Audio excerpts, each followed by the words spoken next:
siniestros, bienvenidos un día más a mi canal. Hoy vamos a hacer un maquillaje, que es algo que hace mucho que no hago, un maquillaje mientras hablo de cositas.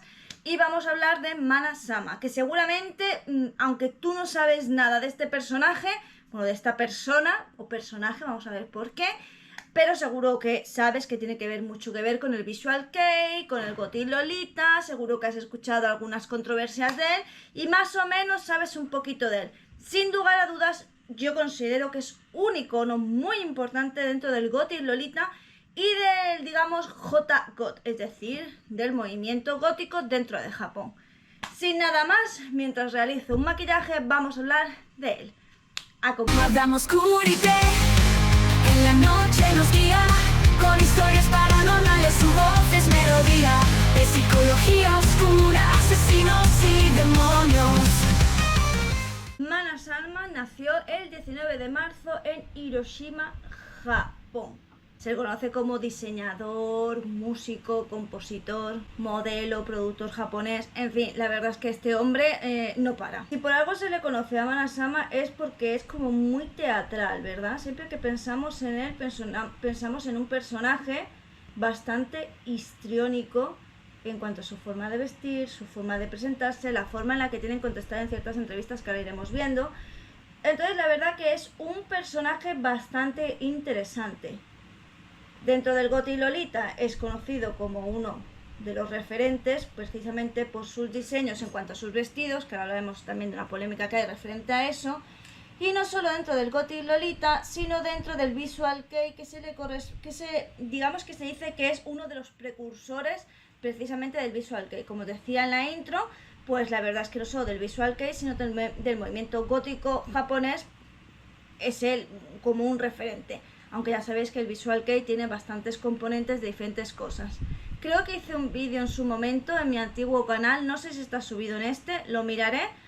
Pero si no está hecho un vídeo, la verdad es que próximamente haré uno sobre ello, porque ya sabéis que a mí, yo no soy otaku, pero sí que es verdad que me gusta mucho el anime, el manga y la cultura japonesa en general. Aunque yo diría que más bien asiática, porque también me interesa bastante China, Vietnam, India, Tailandia, en fin. Como os decía, Mana Sama es conocido por ser músico y guitarrista y, bueno, su primera banda, la primera banda que fundó fue Malice Mizer, que fue desde 1992 hasta el 2001. ¿Qué pasó con esta banda? Bueno, esta banda, aparte de ser conocida porque hacía una mezcla de rock gótico, new wave y música clásica, pues de lo que más era conocida era precisamente por la puesta en escena, ¿no? Como que era muy teatral, el vestuario era como muy elaborado, muy barroco y aparte también pues digamos que había unas coreografías más o menos complicadas que hacían pues que dentro del gótico esto no se había visto mucho, así que era como una novedad. La verdad es que la banda, como precisamente Mana Sama entre ellos, no tenía muy claro el enfoque de la banda ni por dónde la quería llevar, pues sí que es verdad que pasó por diferentes cambios de formación. Ahora bien, algo que ocurrió con Malice Mizer es que, bueno, digamos que no tenía muy claro el rumbo que quería que tomara la banda, por lo que hubo bastante cambios de formación. Y es que en un principio era como mucho más barroca y luego empezó a tomar como un sonido más oscuro. La cuestión es que una vez que el vocalista de la banda se fue y el batería pues falleció, es cuando a partir de aquí pues la banda entra como en un parón que no se sabe si se va a retomar la banda o no se va a retomar, hasta que al final en 2001 pues el parón fue indefinido y nunca más se supo ya de esta banda, pero como os digo no tenía muy claro cuál quería que fuera la influencia de la banda y tras la pérdida de dos pilares importantes dentro de la banda decidió pasar a otra cosa mariposa, y aquí es cuando entra pues su segunda banda, Moi Dis Mois, que empieza en el 2002 y que está hasta la actualidad. Yo personalmente diría que es aquí en esta banda cuando él realmente encuentra lo que quiere hacer con la banda, porque digamos que yo creo que a él le gustaba más este sonido oscuro, metal con guitarras pesadas, electrónica, y la verdad es que este metal gótico le pegaba mucho más a lo que él pretendía hacer. De hecho, aquí se involucra muchísimo porque es compositor, a ver los sonidos, es el productor de la banda y de hecho lanza bastantes álbumes. Es decir, que con esta banda se involucró mucho más y estaba mucho más cómodo con ella. Supongo que es lo que os digo. Es normal que a muchos góticos les acabe gustando el metal gótico porque tiene mucha estética, mucha ambientación y coge mucho en cuanto a letra y algunos acordes del rock gótico. Entonces, es normal que te guste el metal gótico porque al fin de cuentas, si no forma parte de la escena musical, sí lo hace dentro de la subcultura gótica. Pero esto es lo único que hace Manasama, estas dos bandas que, como os digo, son súper referencia tanto dentro del G-Goth, del J-Goth como el Gothic Lolita, como aquí en Occidente, que nos gusta tantísimo. Pues no, porque él tiene otros proyectos. Ya sabéis que Manasama pues lanza una línea de moda Gothic Lolita, voy a decir el nombre pero seguramente ya sabéis, lo pronuncié mal por el tema de la dislexia. Se llama Moi Mene Muite, que empezó en 1999. Yo ya hice precisamente dentro de los subestilos que tiene el Gothic Lolita, hablé de estos dos, y es que uno se llama el Gothic Lolita elegante y otro es el gótico aristocrático elegante. Y esto pues precisamente él es el que creó esto como estos dos subestilos dentro del Gothic Lolita. Son vestidos muy elaborados, con bastante impresión en lo que es, o sea, algunos tienen como catedrales, o sea, la verdad es que los dibujos que traen las faldas son impresionantes y el detalle del vestido es increíble. Entonces es muy elegante y tiene, pues ya digo, muy de detalle y además, pues digamos que es como una elegancia oscura. Por cierto, aquí demuestra él que, bueno, se puede llevar perfectamente el estilo Gothic Lolita, tanto hombres como mujeres, puesto que él mismo hace de modelo de muchos de sus diseños.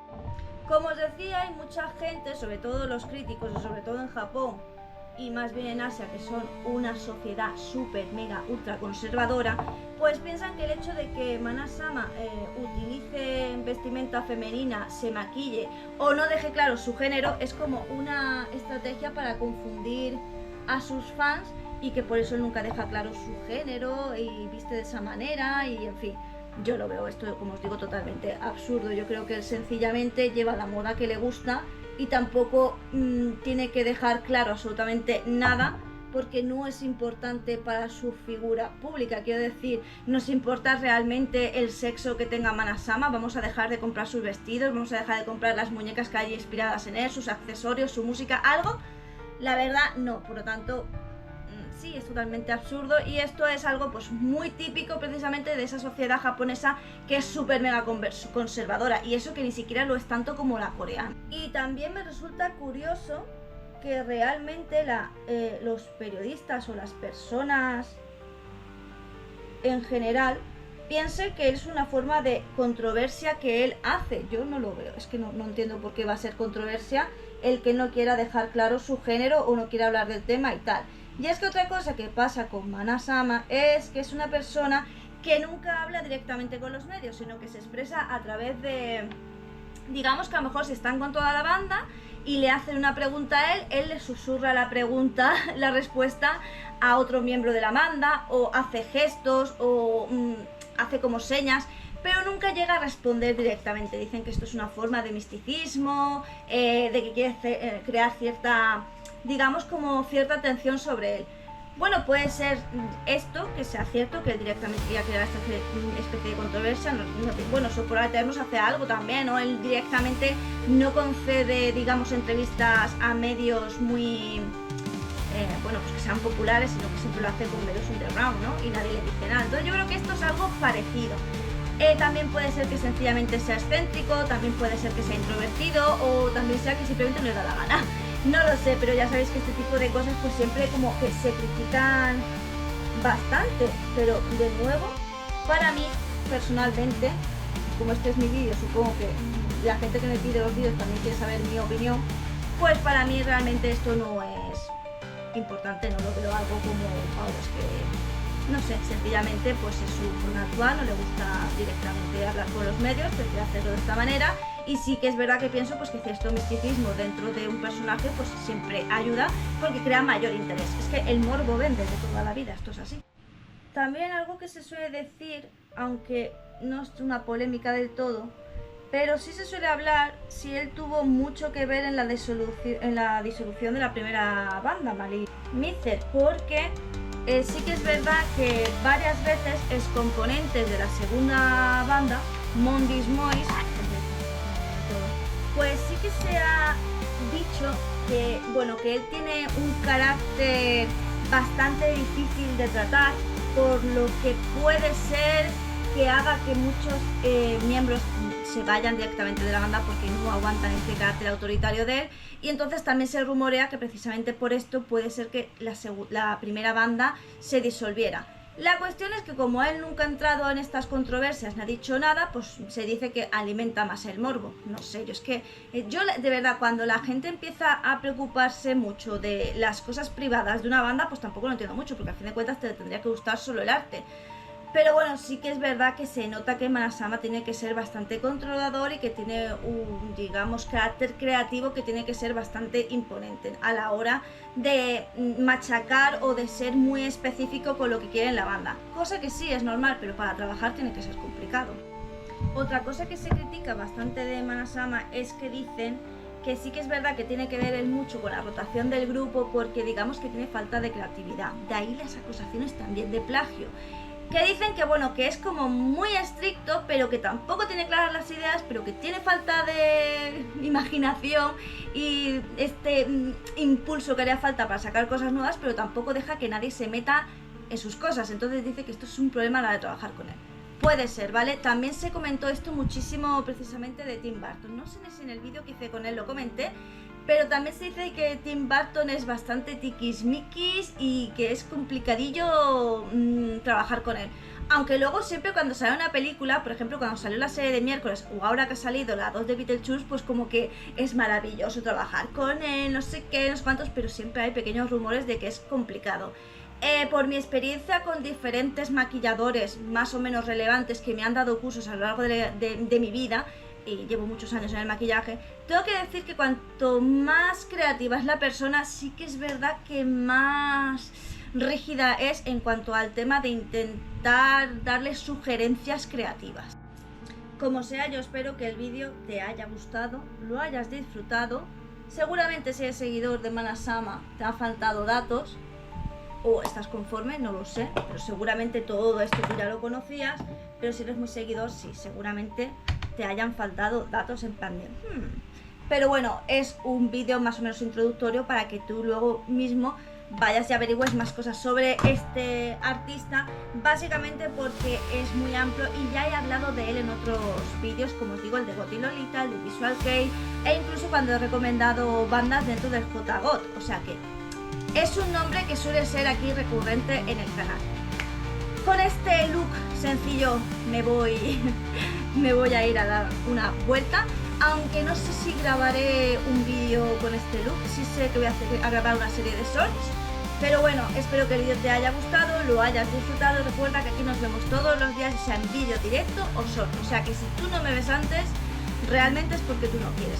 Recuerda que al igual que este vídeo, tú me puedes dejar un comentario y decirme, oye, me gustaría que hicieras un vídeo de este tema, y yo te lo haré más pronto que tarde, siempre y cuando domine el tema. No me gusta hacer vídeos de cosas que desconozco, porque digamos que para hacer el vídeo me haría falta como un mes para tener la información necesaria, y bueno, pues eso se tarda un poco más, pero si conozco el tema te lo hago más pronto que tarde.